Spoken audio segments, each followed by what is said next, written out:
Hey everyone, and welcome to episode 2 of What I Played. First up this week is X3 Albion Prelude.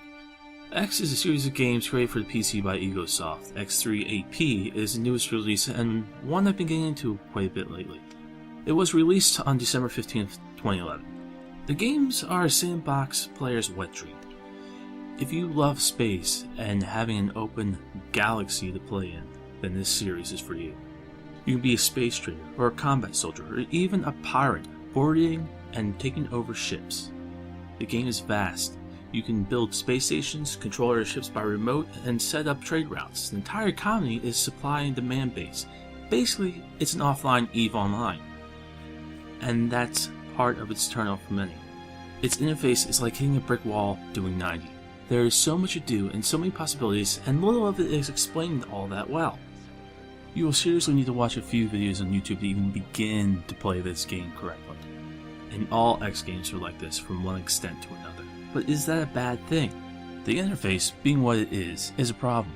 But they improved on it with each iteration, and Prelude is the best so far. Things are a little more streamlined, and there is even a stock market added to the game. That wall is still there, but once you're past it, the entire galaxy opens up for you. It is a sandbox game in the truest sense of the word.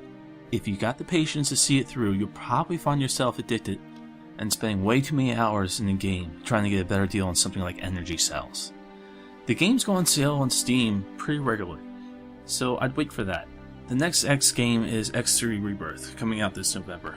It looks amazing and it looks like it's a lot easier to get around and do stuff, but it's hard to tell if they streamlined it too far. But watching the videos tells me they've done a hell of a job of making the galaxy look awesome. So, if you're into sandbox games, you're into space, go buy this game.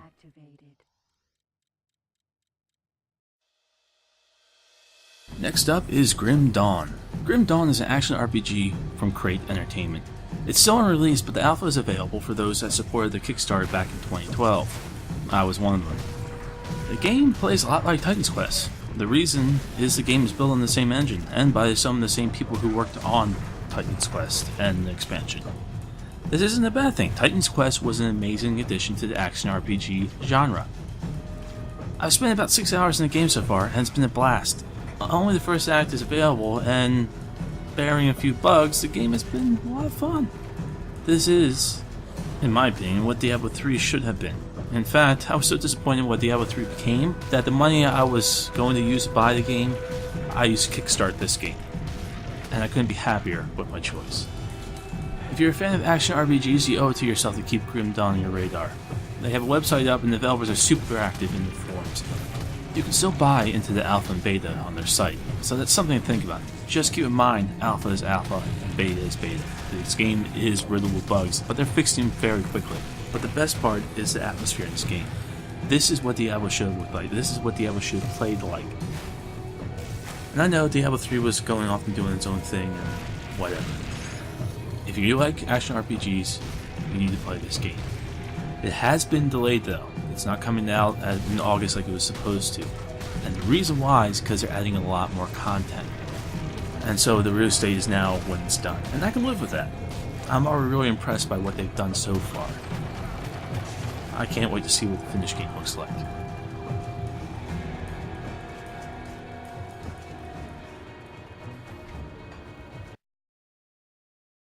And lastly, the old gem of the week, Ghostmaster.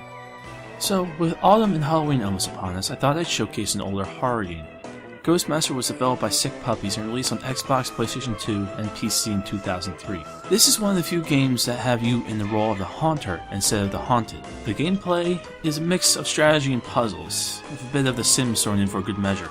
Each character in the house has their own fears and their own tolerance to spooky things happening. You play as a Ghostmaster, and are given missions to scare out all the people in a given house. You cannot directly do anything to these humans, so you have to choose a team of ghosts and move them around the house using powers to cause fear. Certain ghosts, though, can only be placed in certain spots, which adds even more strategy needed to beat a level. A haunter can only be placed inside a house. A poltergeist can only be attached to a child. The levels are neat, looking very much like The Sims 2, with a number of nudges and nods to horror tropes and staple horror movies. The ghosts all have different specialities, so on the hard difficulties you'll need to use them in conjunction with each other to complete the level, especially when you get into some of the harder humans who can banish your ghosts. In the levels themselves you'll find trapped ghosts that, by solving a puzzle to free them, can be added to your team. These are usually fun, but sometimes sort of obtuse. If you're good at puzzles, you'll enjoy these small bits, and they are a nice distraction from the base game. But everything about the game isn't great. The camera can be janky at times, and you could end up missing some important bits of information because of it. Like I said, the levels are puzzles, so some of them are stupidly cryptic and hard to understand what exactly you need to do next in order to move ahead. There are also, like many older games, no way to save during the level. Screw it up, and you gotta start all over again. Still, with so few games having done this, it's worth dealing with the small issues to play the game. It's an interesting take on the haunted house, and I'm still hoping more games will be made with this idea. Most people like being scared, but everyone loves scaring someone. The game is available on Steam. Last I saw was for $2. It's kind of flaky on Windows 7, but it's worth trying to get it to work. The mortals have discovered. Alright, that's it for this week. Come back next week for another What I Played, and stop by the rest of the week to see my Let's Plays. And if you have suggestions or anything else, leave in the comment section.